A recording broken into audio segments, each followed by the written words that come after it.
an ecumenical matter. Hello and welcome to Ecumenical Matters, the Father Ted podcast. I'm here with a nice crowded room today. I've got two new guests and we have Vince as we always have. Say hello, Vince. No. Don't say hello, Vince. We've got two new guests. We've got Christian here beside me. Christian's an actor and musician, so tell us a wee bit about what you've been getting up to. Well, I'm an actor in the local scene and a musician in the local scene. The last thing I did was with a production company called Bigger Than Us Productions. We did the Army Project. It was a fantastic play. So I've just been keeping busy doing things like that and playing when I can. So. Brilliant. And I'm also here with Glenn Hamill. And sorry, Christian Jackson was your name, your full name, and Glenn Hamill over there on the far side. So what are you up to, Glenn? Yo, McAnespy, yo! I'm Glenn Hamill. I am a local actor as well. And I'm currently doing 3 plays in a profiteer with all new writing. They probably come into places like the Craven Arts Centre and a couple of the other kind of venues. But I will be coming to bring them and hype them on your podcast in the future. Fantastic. All new stuff. One of them's written by Conor Maguire. Ah, yes, okay, yeah. You know, who did the kind of Ulster Scots kind of version of Hamlet. It's like about a struggling young playwright. Desperate to get Arts Council funding, he ends up doing a Shakespeare play, and he does the whole thing in Ulster Scots. Oh, and it's a comedy about him and his bunch of struggling actors trying to get that made, and there's a play within a play and all. Oh, very good. Yeah. It draws from life imitates art. It is, yeah. What I'm playing, imagine the kind of Ulster Scots Ian Paisley-esque character, who's like the head of this cabal who are trying to promote their culture through this play. Well, I'm here, James, as always, and Vince. In the background, we have the Tyrone versus Derry match. Tyrone just absolutely destroyed Derry in the first round of the Ulster Championship, so I'm very happy with that. But we've been watching the latest episode of Father Ted, and we're actually very pleased to announce that our episodes have gone live this week, actually just this morning, every Sunday at 11:30 or around that time, depending on what my hangover is like. We'll be launching the newest episodes. So we've had the first 3 episodes are now up and running. Good Luck Father Ted, The Passion Centibulus, and Entertaining Father Stone are now live. If you just go to our Facebook page, facebook.com/Ecumenical Matters, you'll be able to keep up to date with what we're doing. So this week we watched season 1 episode 5 and Doyle Created Women. Now this is not one of the ones that I remember fondly, or well I'll rephrase, it's not one of the ones that I remember as well as the other ones. It's not as memorable as say Father Stone or as memorable as Careful Now, down that sort of thing. I remember the episode, but I couldn't remember what the hell it was about. I could remember like the characters and stuff from, but I didn't really remember the plot of it at all. Well, I barely remembered anything. The only bit I truly remembered from just, organically was Nuns, reverse. Yeah. I don't remember. And even then, I didn't know it was this episode. Yeah, exactly. I'd never made that connection. But having said that, when I was mentioning that I was doing the Father Ted podcast before we put the episodes live, and I was speaking to just random people and they said, "Oh, I've only seen one episode." It seemed to be this episode that they'd seen, and then they hadn't watched any other ones. So maybe if this was the only one you'd watched, maybe it wasn't the greatest advert for what Father Ted was. Would you say? Yeah. But we'll get into it anyway. So basically what happens is that an author, Polly Clarke, has written a book, and Ted is a big fan of the author, and she decides to move to the island. And Ted, being outed as a heterosexual man, as we've done with the Bishop of Galway, he's got obviously attraction to this woman, and it's obviously the dichotomy of him being a priest and he's supposed to remain celibate versus his desires to want to follow his desires with this woman. Polly Clarke was played by Gemma Craven. Now you mentioned her earlier there, Glenn. Was there something you want to bring up about Gemma Craven? Oh yeah, I remember her actually from Robin of Sherwood episode, where I think and this is, I haven't even looked at Wikipedia, but I think she played an enchantress called Lilith. Right. And for some reason the name stuck in my head. She was one of those people who got a lot of, like, you would have seen her on TV a hell of a lot back in the sort of mid-80s onwards. Right. And a lot less so since. Well, I'd never heard her before. I didn't recognise her face or anything, but I did go on IMDb to see what she's up to. The thing they say she's most famous for is Pennies from Heaven, which is BBC. Yeah. Do you know anything about it? I've never heard of the show. That was a big thing back when I was probably way before your time. Like, you were like a dream in your daddy's eye. But yeah, that was a big show. Like for a while, and I dimly remember her being in it. I think she played the kind of frigid wife character. Right. Okay. She's known for playing that kind of frosty. What kind of show was it then? A drama. It was a drama. I used to actually watch it, and I can't remember what it was about, but it was a Well, like a costume drama or what? An ongoing it was a long drama. I can't remember. I don't think it was historical. It's the last role I can actually remember seeing her in is in this Father Ted one. Well, she's actually got an Olivier Award for the Best Actress in a Musical in like this third Olivier Awards ceremony. So, I mean, it's continuing this pattern they have of getting very, very well decorated actors to play these parts. Bishop Brennan was a very well decorated actor. He's got Olivier Awards as well. So they were able to attract great actors even at this early stage of the show. So clearly they were aiming high. Yeah. And they were shooting for the stars, and they were actually hitting a lot of targets. The other thing she's known for is being in the Hollyoaks Later, or Hollyoaks X-rated, or whatever they call it. Maybe Hollyoaks Later. How would I know? Well, because you watch a lot of Jersey Shore and all that sort of stuff. No, Teresa watches it. I just happened to be in the room. Ted goes to the book signing, which I would assume is on the mainland. I can't imagine there's a book signing on the island. It looked like he had a bit of a journey. Had to take the car, so he has a bit of a journey about him. You actually see him driving. You don't see him getting a ferry, but you see him driving, and you see him get punched when he accidentally smashes into someone when he's trying to get away from her. Which trivia note: actually, the very first Father Ted scene ever filmed. That one was? Very first one ever done, ever committed to camera was Ted, rear-ending that car, and that guy punched him in the face. Very interesting, right? That's not the one I would have thought would have been the first episode. You would have thought they would have had it in the sound stages or something. Yeah. Must have been because they were shooting it outside or something. Probably, just the logistics. And it was very, very, obviously very quickly shot because the camera was inside the car, and it never moved from inside the car, and the guy just came in and just clocked him, cold cocked him in the face. That would also explain maybe why the guy who punched him doesn't seem to recognise who he is, if you know what I mean, because it's such a small island, everybody would know who Ted is, and whenever I watched it I sort of thought, this guy doesn't seem to understand who this is a priest he's punching here. But what was good about it in that scene was whenever it had the close-up of the lights changing, when they turned to the green light, you can see there's little bullet holes in the lights where somebody had obviously taken pot shots with an air rifle or something. Just shows mentality of the people living on the island, Savagery. Brilliant, I didn't actually notice that. So basically what happened is Ted went to the book signing, and as I said, he seems a bit starstruck by the author, but she seems to have misheard his name, and she keeps calling him Ted Curley. I think Father Curley. This whole episode, it just seems to have a big focus on awkward situations. I mean, the big thing is obviously she's getting his name wrong the whole way through, but even just the whole meeting at the book signing to him getting home, it's just awkward encounter after awkward encounter with her, and then again later with Dougal hiding behind the chair and stuff. Well, I did want to bring that up actually, the awkward moments, the awkward silences, because obviously this is an extension of Ted really does not like silences. He really does not like them. We've seen it in Father Stone that anytime there's a silence, he feels some compulsion to fill a silence.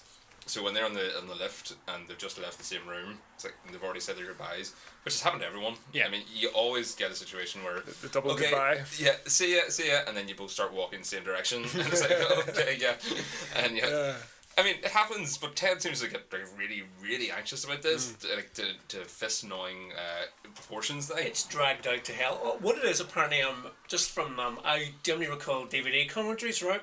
What they were saying was, apparently this happened to one of them, or both of them, at the BBC. Right. You meet someone, like some exec, or a writer, or like a whole bunch of people, and you do the whole big leave, and it's perfect. And then they met them in the elevator, in the canteen, in the car park, and then so they used this in the show, this kind of awkward. But the awkwardness isn't just from that though, it's also from this burgeoning sexual tension. Because we know Ted is a deeply repressed guy. Well, he's barely contained by this sort of shoddy Catholic mask he wears, and it just starts to grow in him.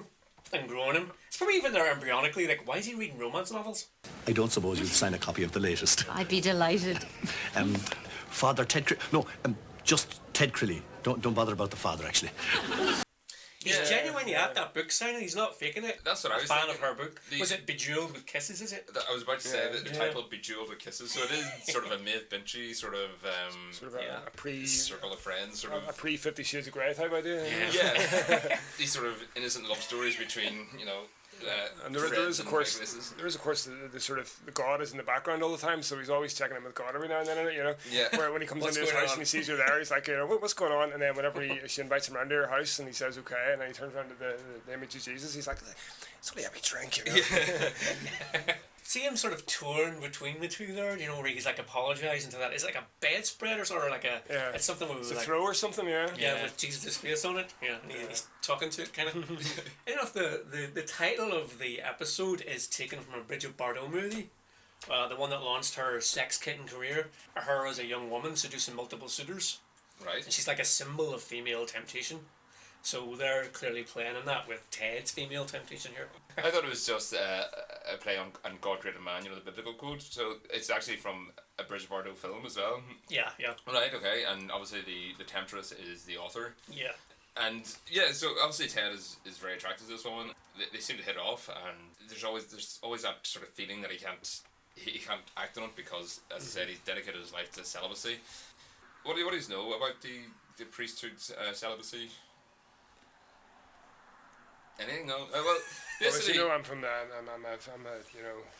he's from the other side. Well, I'm a red prod, so I wouldn't. Our three guests this week are dirty Protestants, or races are dirty Protestants. So, well, it's always been something that I've seen I've heard talked about and things like that. But yeah, it seems like a bit of a drag, to be honest with you. But so I don't really. The sort of celibacy, the Catholic priest celibacy thing is something I've always seen that's sort of part of their religion, but I've never really understood sort of what it means or what it's about, or even how you could possibly do it. How could you possibly go your whole life as completely celibate? You're married to Christ. That's the idea? I think so. I don't know what the nuns would be more married. They'd be the brides of Christ, wouldn't they? They'd be more. That's true. Yeah, so. That's definitely the symbolism of the nun is the bride of Christ. But the celibate priest thing now, it actually comes from a much more cynical reason. Basically, it was about the 1200s or something. The Vatican was realizing that whenever a priest died, that house they purchased was going to the priest's wife when the priest died. So basically, they were bequeathing it to their wife and their spouse and their children. So what they said to get around that was to say, right, priests can now no longer get married, and therefore if the priest dies, that property remains with us. So basically, it was just a major land grab. By the Catholic Church. Tie into the sort of the New Testament idea of the woman knowing her place and all that sort of thing, not owning property. And I don't know if they use that as justification. I think it was just that it came down to money basically. If they were able to maintain land for countless generations, obviously it's going to increase in value. Somebody's going to have to pay rent on that land to the Vatican. It's the Vatican throughout medieval history and stuff. Is basically adopting the imperialist model of how to run an empire. Basically, it was just an empire, just not along border lines. It was just along, which club are you, basically. And religion, as far as I can see anyway, the religion has followed that pattern, or organised religion has followed that pattern, depending on what part of the world you live in. The whole structure kind of came, it's an echo of the Western Roman Empire. It was also part as well to restore, prestige. If the priest just had a family and was a normal member of the community, what they found was it lost that kind of shamanic aura, not what they would have called it, but he lost that kind of wise holy man who's separate somehow from the flock. Holding it out, literally, yeah. Holding it out, so this was a way of restoring that as well. That this is an example of a virtuous person who doesn't give in to the demons of lust. It's unearthly, it's slightly detached from everyday life, it's spiritual, and it is actually paradoxically what the character of Polly is drawn to in Ted.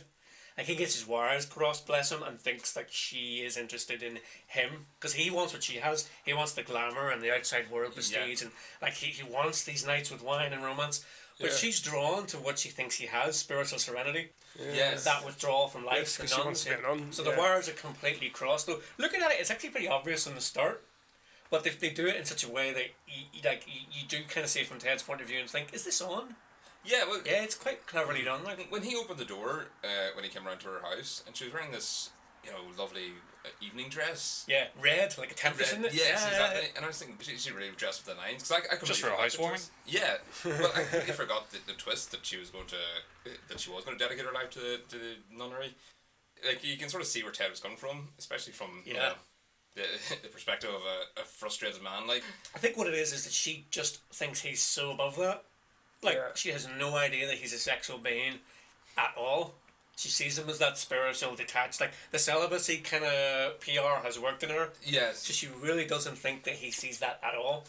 Yeah, and again, it's another strength of the show as well, to show that Ted is actually just a man with man's urges. And, you know, he is a kind of a shaman figure on the island, but yet one of the strengths of the show is showing that he's just this goofy man. He's actually one of the most vulnerable people on the island, you know, even though he's supposed to be the pinnacle of all wisdom on the island. Yeah. But he's there imprisoned in this big tomb of a house with a moron and a wild animal, basically. You know? so yeah, and it's all to do with past indiscretions, you know. So. And you speak about Ted being a man's needs and desires, and when he walks around with with a book over his nether regions, to get away from I did quite enjoy that scene because it just hit exactly on the head, as you said. He's got these urges and stuff, and we always say it every week. They're all three very flawed individuals who are in the priesthood. That really did it with Ted, just to see him walking around trying to cover his groin. Yeah. The entire time. Even like he goes to stand up and he kind of notices, oh, it's still there. We think he was pitching a tent, do you? Yeah. No, he definitely was. He probably could have walked around with that book, just flopped over it. Yeah, probably. Just would have held it upright. No hands. Hanging a towel from him. See, one of the writers consider this quite a sad episode because they reckon that Ted and Polly would have actually made a great couple. Probably, yeah. They did seem to hit it off very naturally, like, and it does seem like a good match for Ted under other circumstances. Like, as I said, like, the two of them seem to have some sort of connection. The first time I ever saw Father Ted was this episode. And when was that? I was in the Rock Bottom Bar in Belfast, the Rock Bar, the basement of Robinson's way back in the day. And I was actually watching it like with just the subtitles on. It was on the bar TV. So this must have been very recent then, was it? Oh, it's 97. I was right. 2 years late to the party, isn't it? With recent for Glenn, 1997. 1997, yeah. It's like Father Ted had been on for 2 years. I had not checked it out yet. Heard of it, confused it a wee bit with the Vicar Dibley, never checked it out. And it came on the bar TV and the sound was off. And I was just watching the subs and I still laughed. That's how effective it is. Like I got the scene with this priest trying to get away from her. Yeah. And I remember laughing at what's going on. And it worked with subs on. So it is effective, and it's like you were asking earlier, is this a good way of getting into the show? For me it was, yeah. So for you, it worked completely for you, and you didn't even watch it in its full presentation, you only seen it in sort of... Sadness, yeah. And of course the influence that the show has had as well. I mean, there's probably no evidence for it, but it appears that the show has had a big influence on things like The Office and things like that. Of course, there's in this particular episode, there's obviously the Dostoevsky conversation, which they have in the first episode of The Office as well. There's kind of a trying to show that the way he's laying the books out and stuff like that. Like that's another thing that men do. They leave books out so that people look at them and glance down at them and go, "Oh, this is something. This guy's more depth than I thought he had." You know. Well, you bring up Dostoevsky. Dostoevsky. Dostoevsky. Why do people fake reading books like that?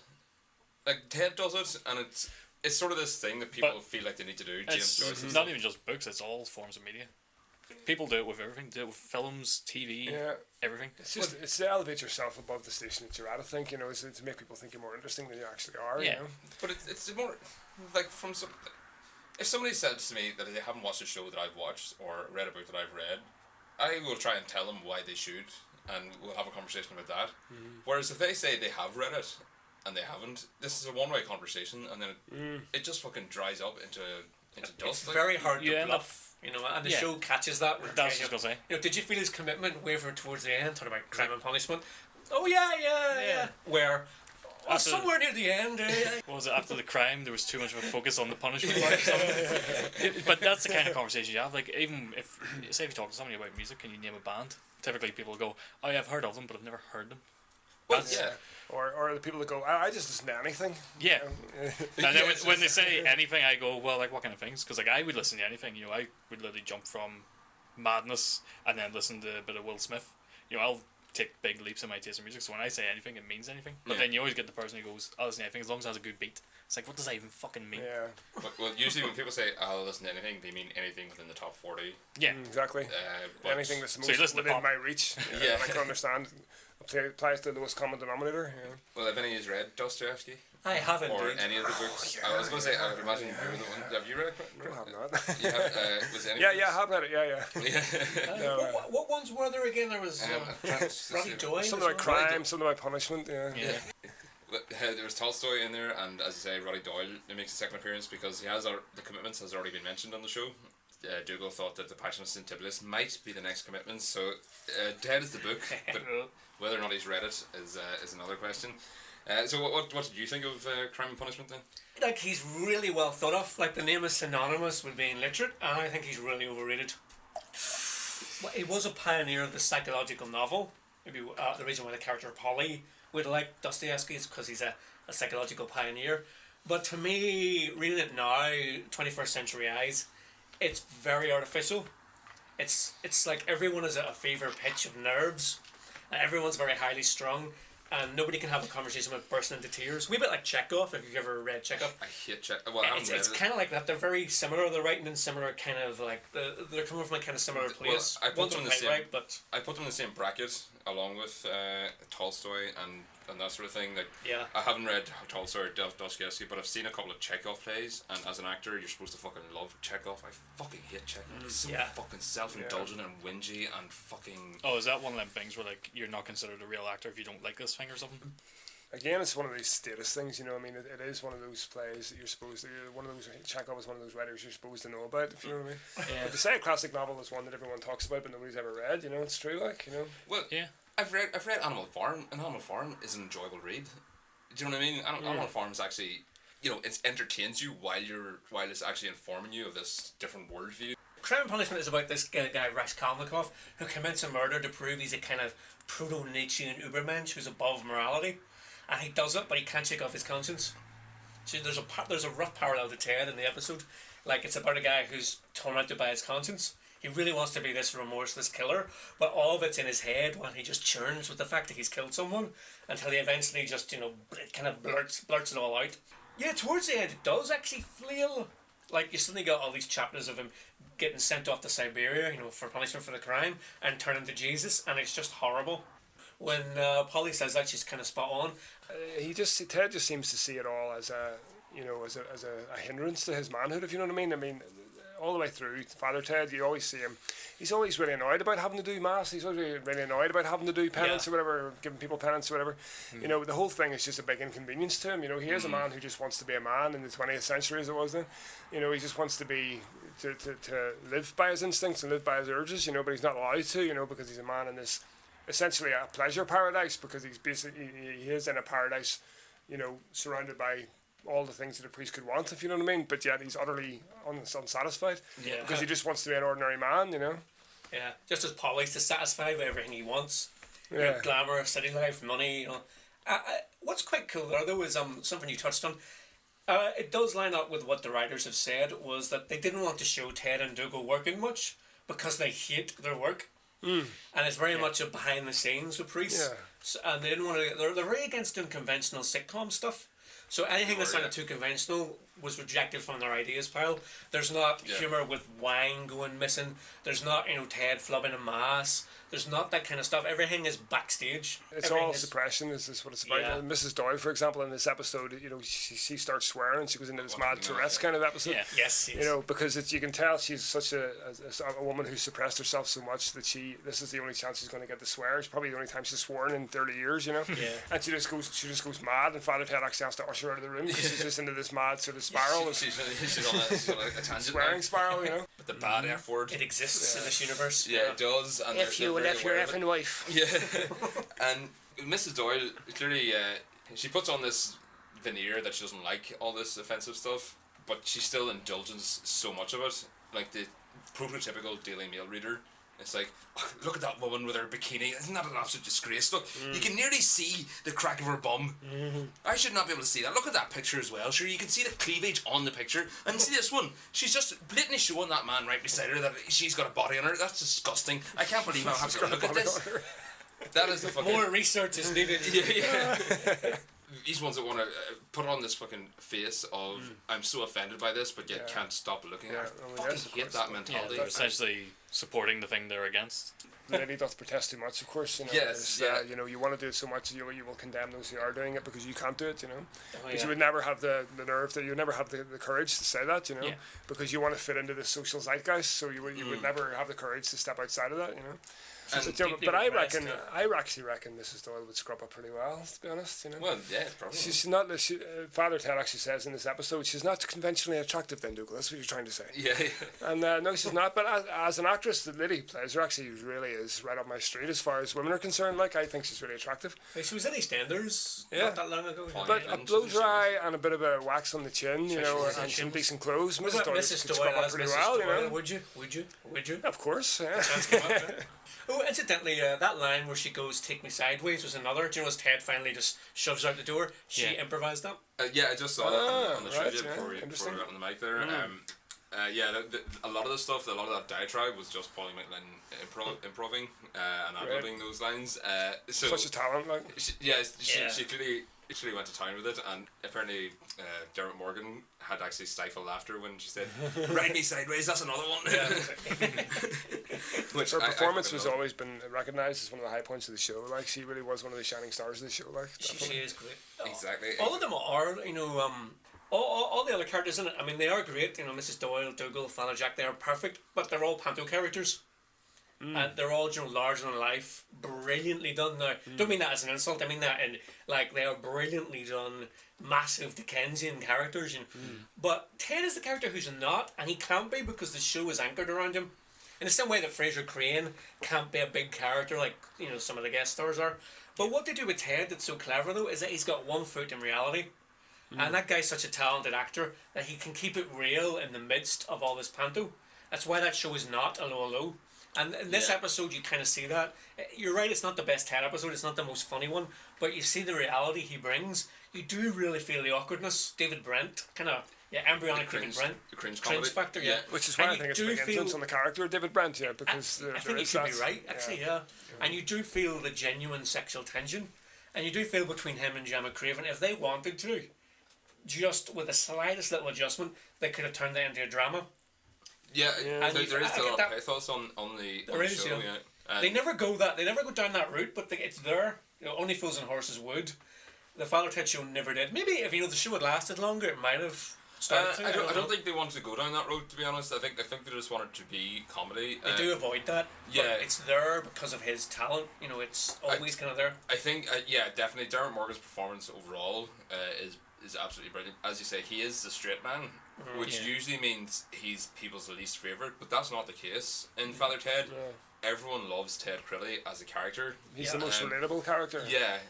Usually when the straight man, when the audience surrogate character is usually the least interesting one, whereas with Ted it's not, because you talk about Father Ted, people will still quote you, "Oh, it's just wrestling my account," or they'll quote Ted stories and Ted lines. He's just as an equivalent as the panto characters, even though he is the more realistic one, even though he is the most grounded one. Credit to both the writing and, as you say, the performance of it. Just imagine the show if he'd hammed it up the wrong way, to the way a lesser actor would have. You know, if he'd played it like it was a joke, that show would have been one of those horrible. Not that, I don't think they would have. Grating, I think. It would be, There'd be too much like the wackiness.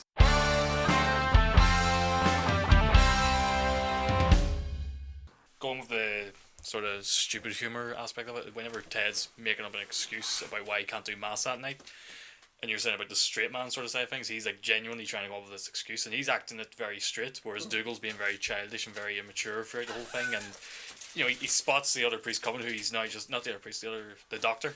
He said he's deaf, and Dougal's like looking out the window, all smiles, like shouting over to him. He's like, "Oh, you heard that, Ted?" Ted the whole time is just being deadly serious, just trying to think of a new excuse, and it all plays in quite well with the, as you said, the stupid, not stupid, but just the pantomime kind of characters, the larger than life characters around him in that scene. That is and he's very straight. That is a great contrast, and it really works. It's like Dougal's in a low. Ted, here he is. Yeah. And Ted's giving us the Brent awkwardness, and the two coming together really works. Yeah. And like Dougal is really like James though. I know you've played him on stage as well. Yeah. Like, you remind me of him so much. I could see him doing that. That was my nickname in university. Was it? Dougal. Yeah.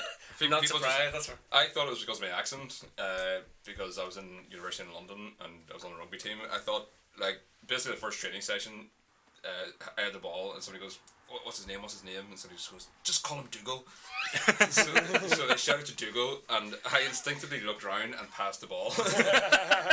And that obviously stuck then. Marked your own card there. Yeah, but yeah, probably actually. Dougal became your name. But I didn't realise, a lot of people think I look like him, which I don't see, but I'm not necessarily. You do look a bit like him, yeah. I think it's just the goofy look. Well, yeah, It's that blank-eyed expression. Yeah, it's the glazed face, I think is the idea. Yeah, glazed eyes and the empty face. Yeah, that's probably why. I love it when he innocently destroys Ted. You know, every time like he's devastating him when he has no idea what he's doing. Yeah. That whole scene is just a perfect example of it. It's like everything Ted says, Dougal's now got an answer for by accident. Yeah, and Dr. Sinnott walks by and all. Yeah. Well, I wanted to bring that scene up actually because I think that was actually one of the weaker moments of what we've seen so far. And that, now I will quantify that. Father Ted, as you said, has tried to avoid the sitcom cliches. That whole scene, I think, was absolute sitcom cliche. Now, you could say that they were taking the piss out of it by taking it so much further That's than what I was going to say, because they really sort of exaggerated it. Well, It seemed really exaggerated for being a sitcom moment. So they sort of exaggerated it and just sort of blew it out of all proportion. Seems that way, because it's just everything was just so convenient. The people he's talking about, one's outside, the other one's just casually coming up. You know, it was just so exaggerated in terms of a sitcom. Like, it's Jim. Hey, Jim. And you call him. Exactly. Well, so basically, Ted is trying to get out, as you say, of saying mass because it's going to clash with his date with the author, and it's like I used to hate it when I was a kid watching like sitcoms, and it was like, why don't you just tell the truth and everything will be over so much quicker instead of just keep digging down with these fucking lies that are never going to see fruition. It was like, you know, in Scooby-Doo when Shaggy doesn't want to tell people that he's actually scared of going into the creepy bunker. It's like, why don't you just say you're scared instead of like making up all these excuses? It'd make everything so much easier for you. Like, it's the human condition, James. The human condition. But I sort of thought that was part of it. That again showed the genius of the writing, because I thought that the fact that they were making those really obvious jokes was the joke. If you know what I mean, like we're making jokes here. We're a sitcom. We're making obvious sitcom jokes. That was kind of the joke. It was kind of like an ironic humor in a sense that they were making these obvious sitcom jokes, and that was the joke. Right. And even that, like I think that's kind of. Well, that's my opinion what they were going for in that section. Ricky Gervais would later build a career on just that awkwardness. Yeah. It's one ingredient of Father Ted, but he would take that and use it to create, you know, The Office. Use it in The Office, and extras,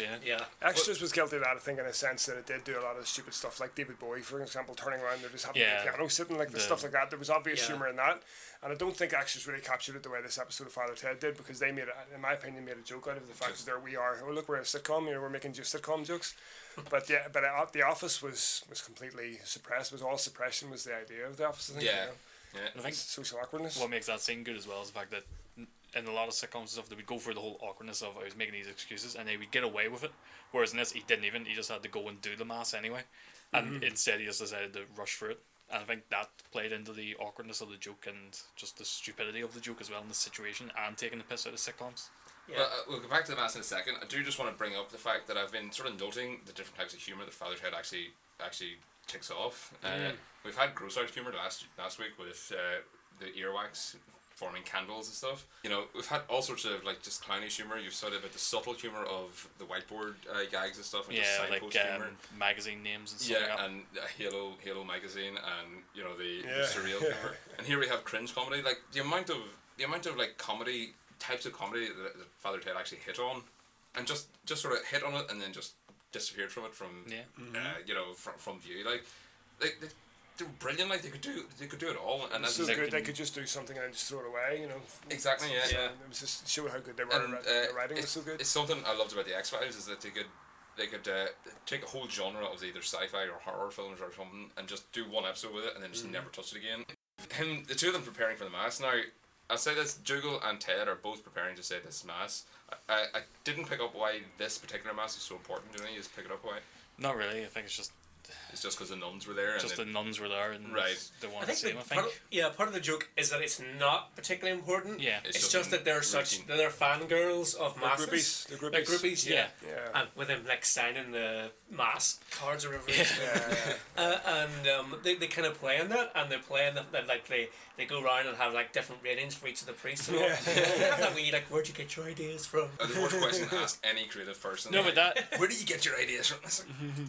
It just comes. That brings it back to Ted's love of wanting to be like this person who's not a priest. Like he feels like a celebrity when they're asking. You can see like he's actually genuinely happy to be asked questions. Like as though he's being interviewed.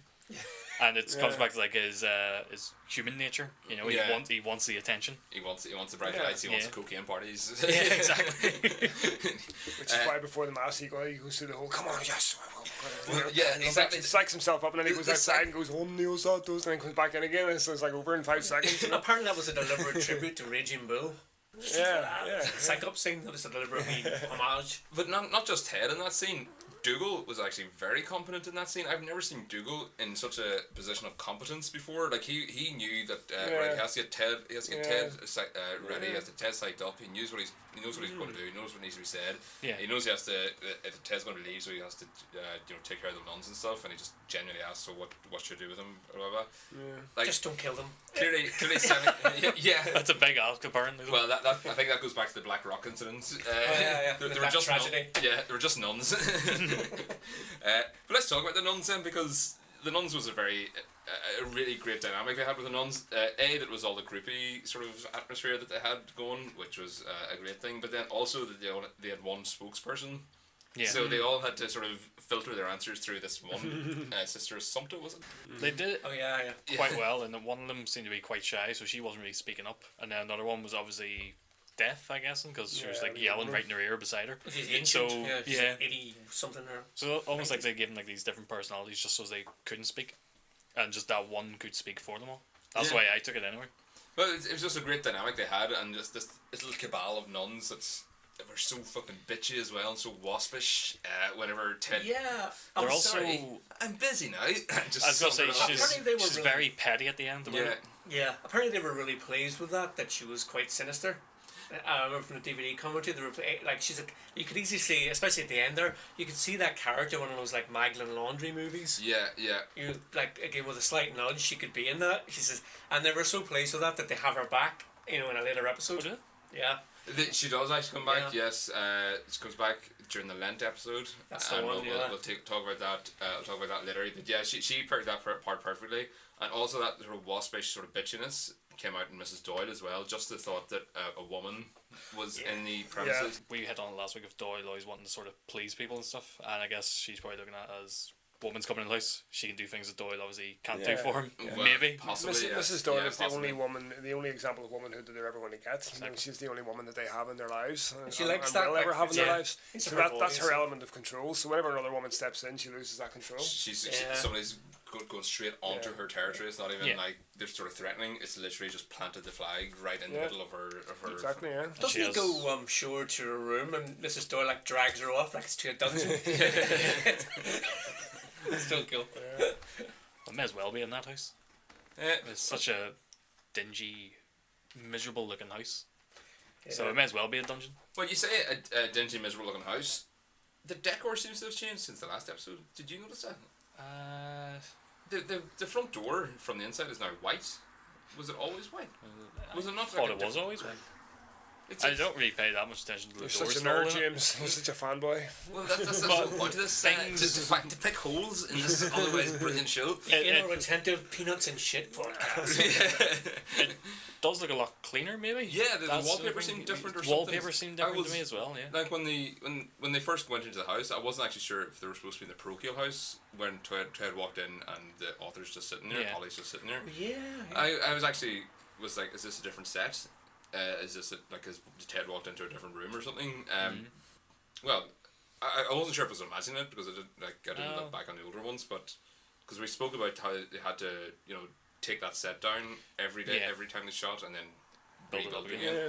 So it's very possible maybe they just changed it up for him. And maybe they just had a budget injection so they could actually just get decent wallpaper and stuff. And I was noticing the wallpaper. That is an eye for detail. No, to be fair, when I was watching it, something did seem off about the wall. Something seemed different about the look of the room. The wallpapers was the first thing I thought of, but I didn't really pay that much attention to it to go like, that's it.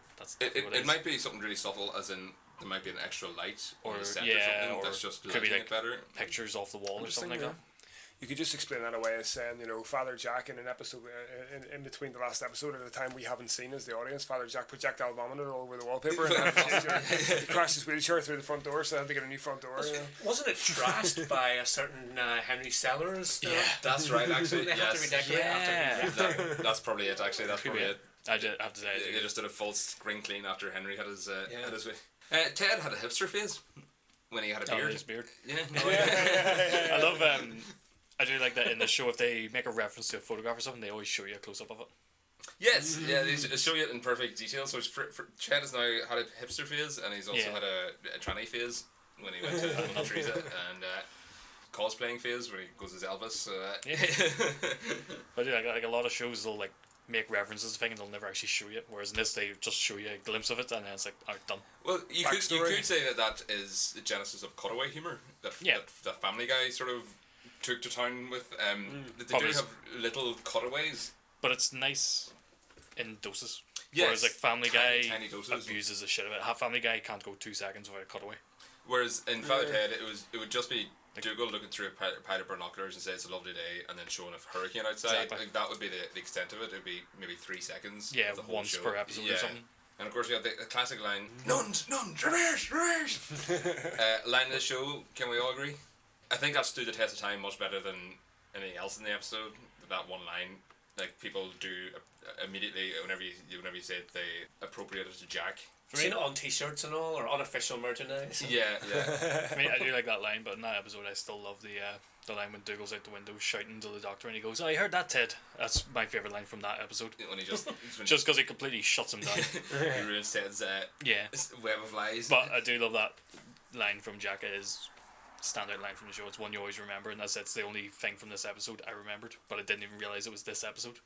Well, yeah, exactly. Again, it's one of those situations where the one thing from the episode is more memorable than the episode. Yeah. More important than the episode itself. I think the episode is rather forgettable, would you say? Yeah. I don't know, because I always, whenever I think back to Father Ted, I always think of a few key moments, and one of them is always the book signing. And I always remember the book signing, but I can never remember. So what was it about the book signing? It's always just one thing that stuck out to me. Just always Ted going for that book signing, and for some reason it's always stuck in my head. I'll rephrase this because I had a few episodes on VHS and they were just recorded from the TV, and this wasn't one of them. Maybe that's colouring my sort of perception of them, but like there's not much on this that you would take out of like. No, you wouldn't take out of the overall. Like, do you know what I mean? I don't like that book signing. I don't recall that. It's just one thing I always start. Somebody's just latch on to something and it just sticks. Yeah. And you don't know why. It's one of them things. It's just that book signing for whatever reason. Just him standing talking to her has always been in my head. Just drop the father. You don't need to have. Just put Ted Crilly. Don't worry about the father. yeah. Which again shows that maybe he's made trying the wrong to life himself choice. from Yeah. What sticks out to me is because it's the first episode I ever saw, so it got me into it. So I see it from a different point of view. It's like there definitely are better episodes, but it got me into the show with the sound off. So and it that's brought you back. Yeah. And did you purposely look next week for then the next episode? Did you or? Yeah, I did. Yeah. Right. That's when I started watching it from that because it was funny even with the sound off. There was a few wee things. I did want to bring up Jack's smuggling techniques. That he came out of a house party and he had an entire jacket the inside lining of his jacket. It was just filled with booze everywhere. Who here hasn't tried that? We've all tried it, but his needs some work because he's been too obvious with it. So, Polly says, "Do you ever think what it would be like to be a 97-year-old nun?" So I'm going to actually go around the root table and ask you what you think it would be like to be a 97-year-old nun.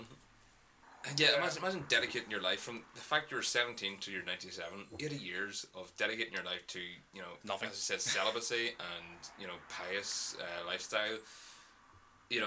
It's a great image of sterility, isn't it? Like the image of the 97-year-old nun. It's just this of an unlived life. That's what it seems to me anyway. Unless you really believe in that stuff. I think it would be very tiring because you would have to, like Ted, you have to keep up this appearance all the time.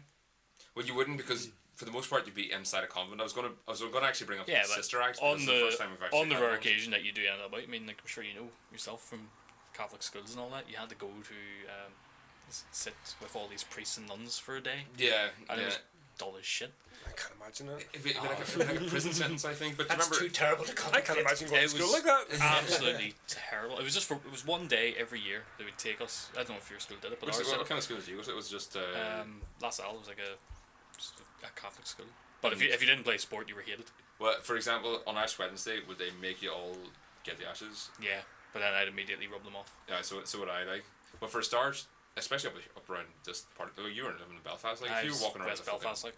fucking ashes on your head, you were literally Oh. creating a target on your head for Wee anyone. red dot appeared. Yeah, exactly. See where my house is, right at the edge where it goes into a Protestant community from a Catholic community. So I'm like walking home, and just as I hit like this crossroads, I'm like wiping them off just Well, before anybody sees me and Well, to be jumps me. fair, you were in your Catholic school uniform, so they would have known anyway, I suppose. Well, yeah, that's a fair They point as were well. waiting. But yeah, I mean, to be fair, like in Some our difference. school, the whole thing was that you would claim people's badges from their blazer, so nobody knew. What do you mean? So, 'cause one you of had, like, Protestant the- school ones would try and rip it off you. No, just people in the school, they just thought it was hilarious to claim that or your shirt pocket. Shirt pocket was one Yeah. of the ones I had. Which- The other one was like the ties, school ties. Yeah. Just fucking yanking it Yank it. down as hard as you can, so you can't actually loosen it. So it's pretty much a permanent fixture then. Yeah. And all you can do is loosen enough to get it over your head, but you can't actually untie it at that point anymore. Never experienced any of this Borstal horror. I have to say, when I first came to Belfast, I was very naive. Like, I mean, I You still are, dude. well, you know, but I saw people on Ash Wednesday walking around with the ash on their heads. And I didn't know what the hell was going on. Like, I mean, I walked Right. past one person, and I kind of had to double take, and then I walked past another person, and was like, "What's going on here?" You know, everybody's walking around with these Some black sort of dots in cult their head. initiation or I something. didn't have a clue what was going on, and it was only in the last couple of years, well, a couple of years after that I realised why they were doing it. You know, Yeah. so it just goes to show the cultural difference. Like, Well, yeah, because I went to a Christian Brothers school, and there actually was Christian Brothers residing in the school, like living there.